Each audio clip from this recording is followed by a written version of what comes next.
You ever feel peace so real it almost feels suspicious? Like the calm before a storm that hasn't shown its face yet. That's how it was that morning. Quiet lake. Cool air. Rod in my hand. Just me and the soft ripples across the reservoir I'd built with my own hands years ago.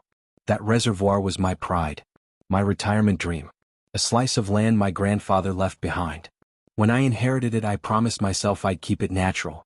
No noise. No rules. Just nature. Then came the HOA. The so-called Lakeshore Preservation Committee.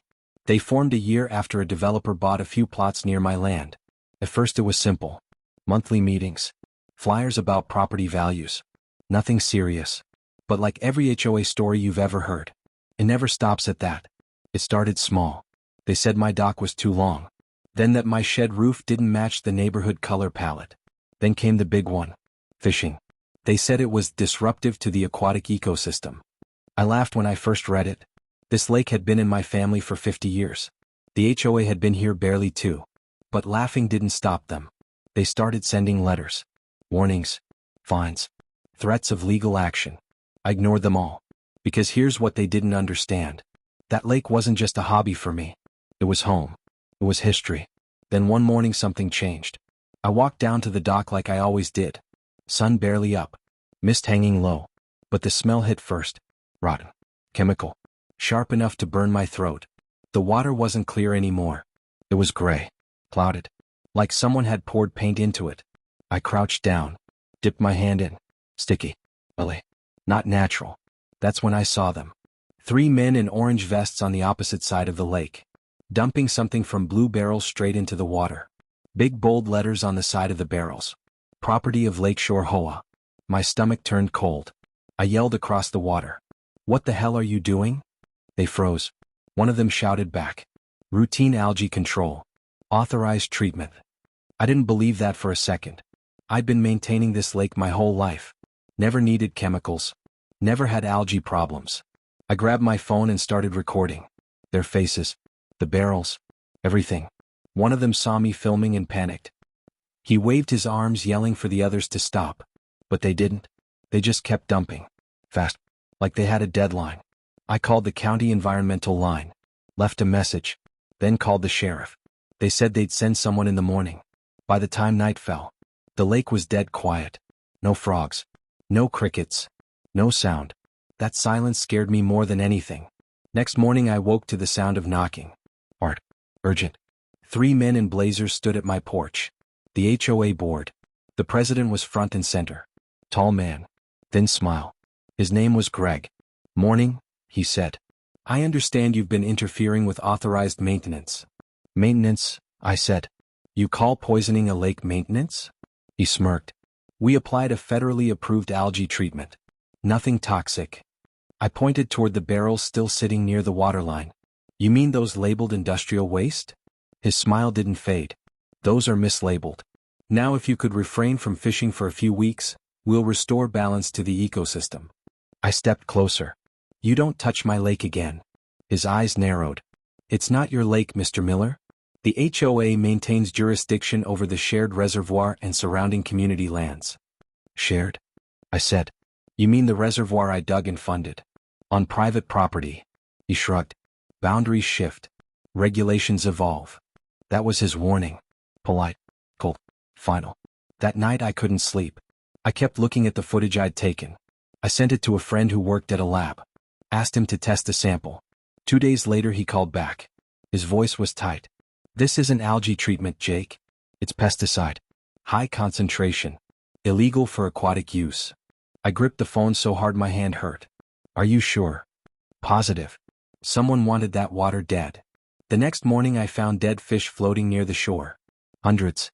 Gasping mouths frozen open. Even the reeds had started to wilt. My heart sank. The HOA sent another letter that same day. Said I was being fined $10,000 for environmental contamination caused by improper personal maintenance. They were framing me for their own mess. I drove straight to the county office with my test results. But the clerk behind the desk just smiled awkwardly.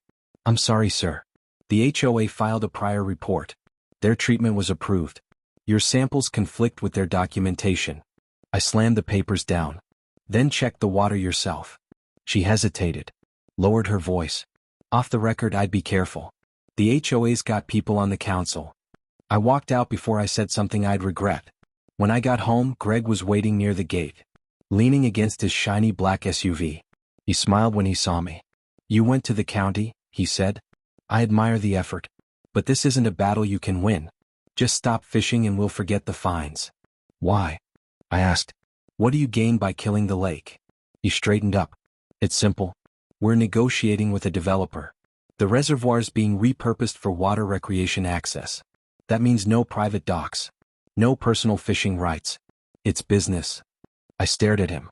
"You poisoned a living ecosystem for a business deal." He shrugged.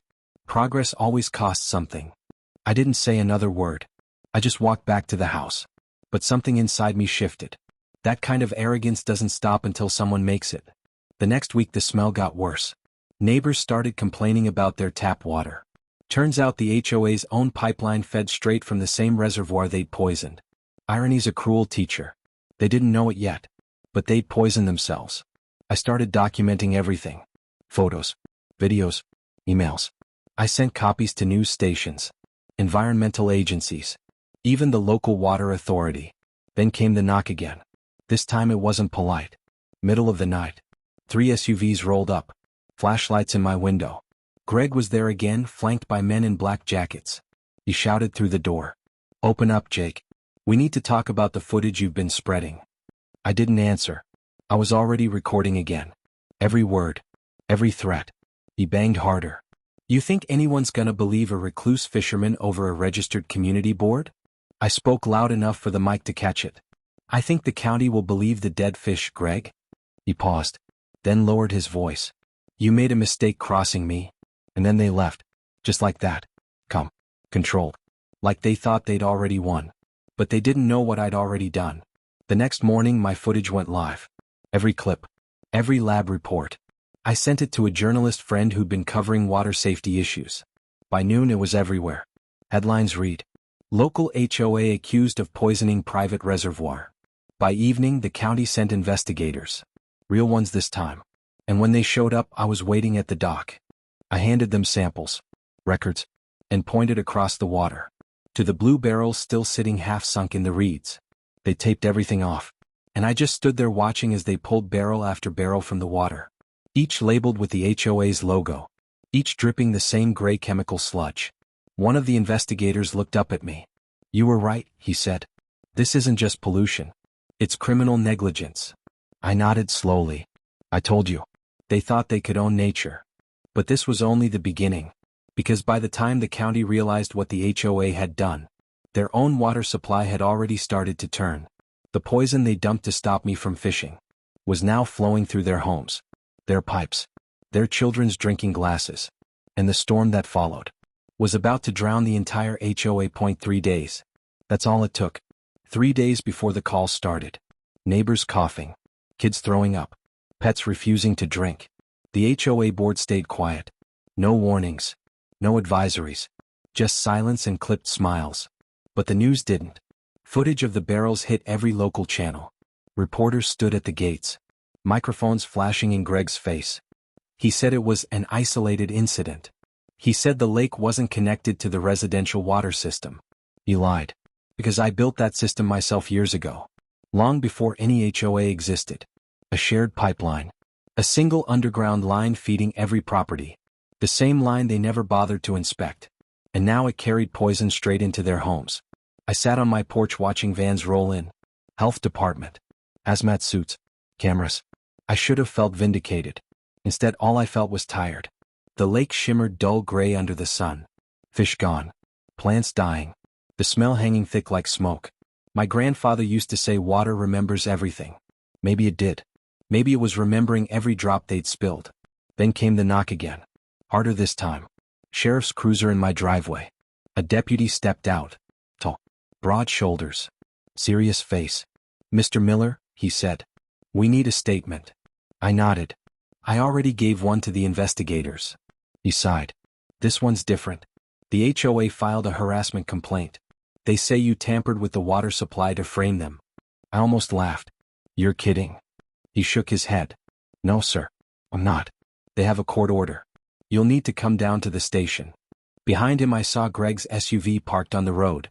He was standing there, hands in pockets, that smug smile still glued to his face. I clenched my jaw. Fine, I said. Let's go. At the station they asked questions. Same ones over and over. Did you pour anything into the water? Did you falsify lab tests? Did you hack the HOA records? Each time I said no. Each time they wrote it down like it didn't matter. Finally I said, you've got my samples. You've got the footage. You've got barrels with their logo. What more do you need? The detective looked tired. Politics, Mr. Miller? You're up against people with money. I leaned forward. Then you're telling me justice is for sale. He didn't answer. They let me go that evening. No charges. But a warning. Stay away from the HOA board until the investigation closes. When I got home the gate was open. My lock cut clean through. The shed door swinging. Tools scattered. Someone had been inside. They left one thing behind on my workbench.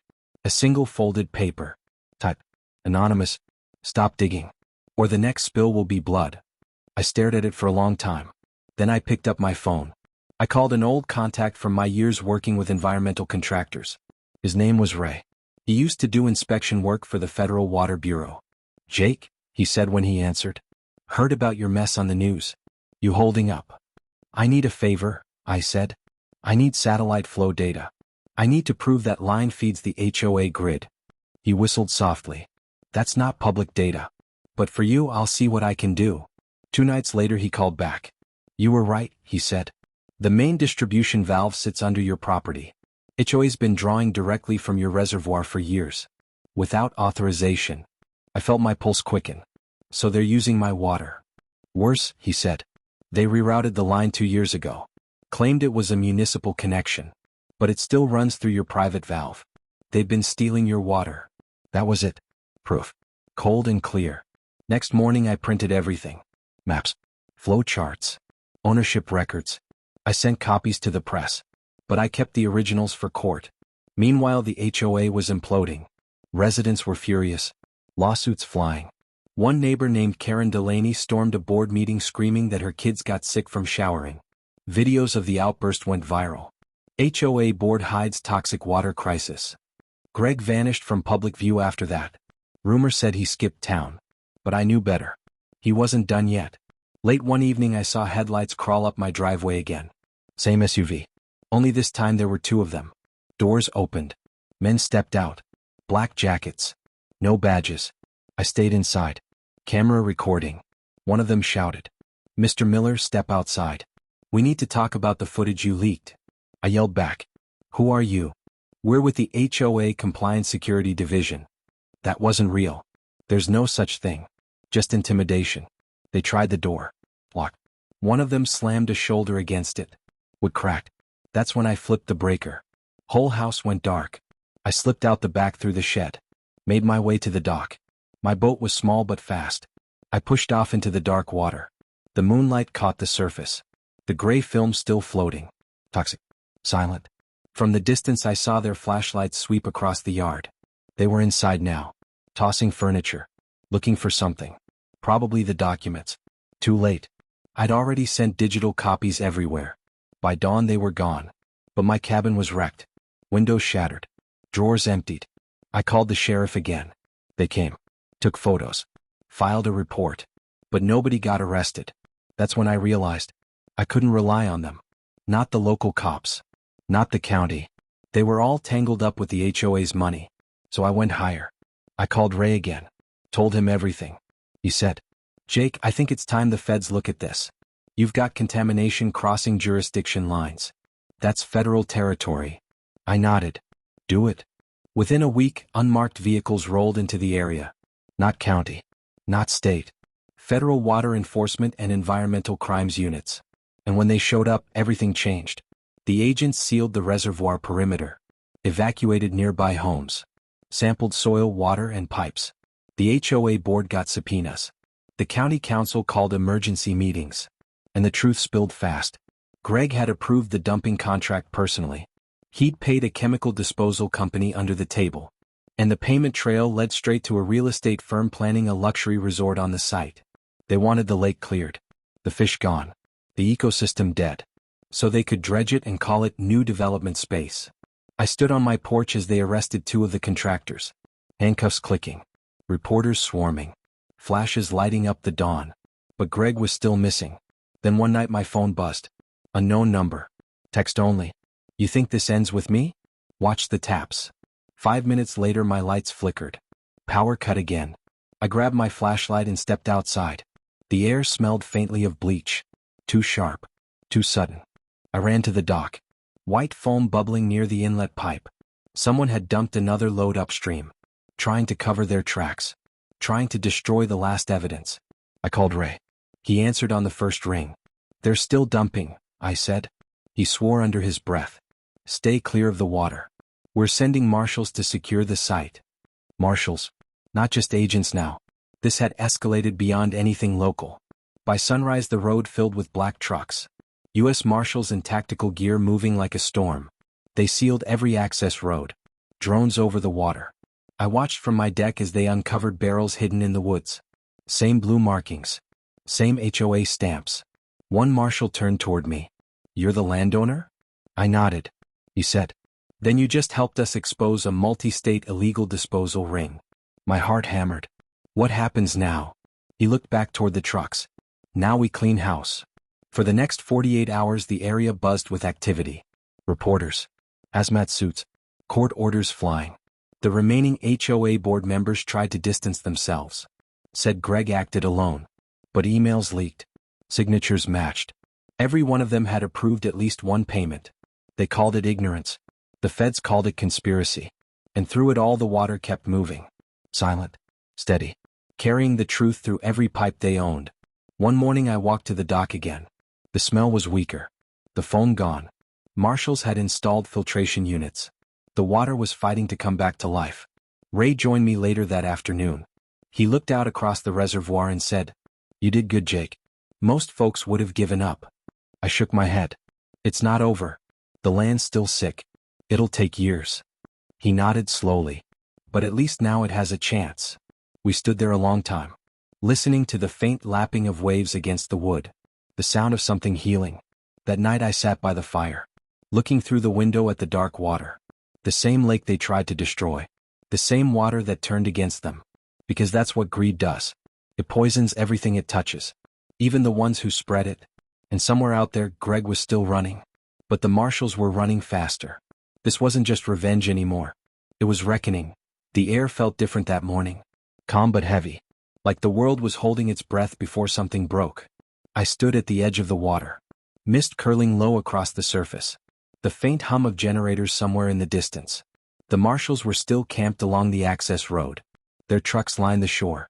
The water filtration rigs buzzed quietly, trying to undo what greed had done. It had been 2 weeks since the last dumping. 2 weeks since the arrest. But Greg, he was still missing. They said he might have crossed state lines. Said he had offshore accounts. Said he was too smart to get caught. But I knew Greg. He wasn't smart. He was desperate. And desperate men always come back to where it all began. I spent those nights half awake. Rifle by the window. Camera rolling. Every creak in the woods made me tense. Because I knew eventually he'd come back for something. Either to destroy evidence. Or to destroy me. Then one night it happened. A faint engine hum on the far side of the lake. Too late for deliveries. Too soft for official vehicles. Headlights flickered through the trees. A single truck. Covered in mud. I turned off my porch light. Grabbed my camera. Crept down the path. The air smelled like diesel and decay. When I reached the dock I saw him. Greg. Alone. Kneeling near the inlet valve. A barrel half buried beside him. He was prying at the cap with a crowbar. My pulse pounded. I hit record. Zoomed in. Stop right there, Greg. He froze. Slowly turned. The flashlight beam caught his face. Pale. Wild eyes. Sweat dripping down his neck. You shouldn't have come back, I said. He laughed. A cracked, broken laugh. You think this is over? You ruined me, Miller. Everything I built. You poison people, I said. You poison children. For a land deal. He shook his head hard. They made me do it. The developers. The investors. You don't understand. I stepped closer. Then help me understand. Tell the truth. He looked at the water. The truth won't save me. He reached into his jacket. I froze. Hand on my holster. But instead of a gun he pulled out a lighter. Flicked it once. The tiny flame reflected off the barrel.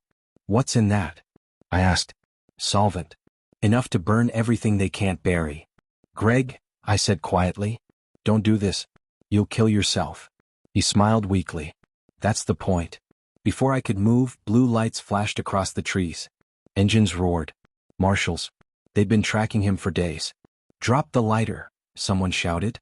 "Hands where we can see them." Greg turned toward the noise. The flame flickered. Wind caught it. And in an instant the world went white. The explosion ripped through the air. A wave of fire rolled across the shore. I hit the ground. The heat slammed against my back. For a second there was nothing but noise. Screaming metal. Splintering wood. And the sick hiss of water meeting flame. When I opened my eyes, the barrel was gone. So was Greg. Only black smoke rising into the dawn. The marshals dragged me up. "You all right?" one of them shouted. I nodded weakly. "He tried to burn it." "Yeah," the marshal said, coughing through the smoke. "Guess he burned himself instead." By sunrise the fire was out. Half the shoreline charred. Ash floating across the water like snow. I watched the sun climb through the haze. The air reeked of chemicals and regret. But beneath it all, the water still moved. Still alive. The next few weeks were a blur. Federal hearings. Cleanup operations. Testimonies. The HOA board collapsed completely. Every member either resigned or faced charges. Fraud. Negligence. Environmental sabotage. Even the developers were dragged in. The town council dissolved the HOA entirely. Their assets seized. Their bank accounts frozen. When the dust settled, my phone rang again. Was Ray. "You sitting down?" he asked. "Yeah," I said. "What now?" "The Department of Environmental Restoration wants to partner with you. They're turning the site into a conservation area. And they want you to oversee it." I blinked. "Me? Who else?" he said. "You know this lake better than anyone. You kept it alive." For a moment I couldn't speak. All I could do was stare out the window. At the sunlight glittering across the recovering water. At the ducks slowly returning. At the faint ripples spreading where life was coming back. I finally said, "Yeah, I'll do it." He chuckled. "Knew you would." When the call ended, I stepped outside. The grass had grown greener. The smell cleaner. Nature was fighting its way back. Quietly. Stubbornly. Months passed. The cleanup worked. Wildlife returned. Water cleared. And the place started to heal. People came from nearby towns to volunteer. To plant trees. To test soil. To rebuild docks. The same community that once followed the HOA's rules now followed hope. One afternoon, a young reporter visited. She asked me, "If you could say one thing to the people who did this, what would it be?" I thought for a long time. Then said, "I'd tell them water always wins. You can poison it, burn it, bury it, but it remembers. It flows back. It cleanses everything, even the lies." She nodded quietly, then turned off her recorder. That night I walked the shoreline again. Stars reflected in the water like they used to when I was a kid. The same stars my grandfather once pointed to when he said, "Protect what's yours, Jake.